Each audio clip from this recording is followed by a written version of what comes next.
Si Miss P. Layo ng pupuntaan natin.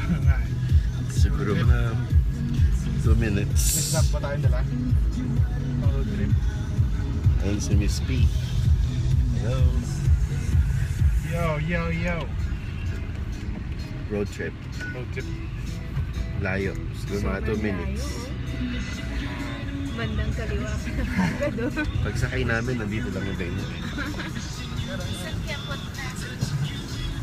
1 block away. Pero naulan.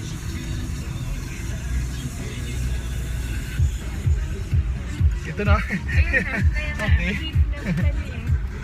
Ito tayong park dyan sa loob. Yun ang gusto mo ano. Ayun pala siya, may pala siya. Harap. Pwede na yun doon, Bilis. ha? Layo ng biyahe. Mga 1 minute and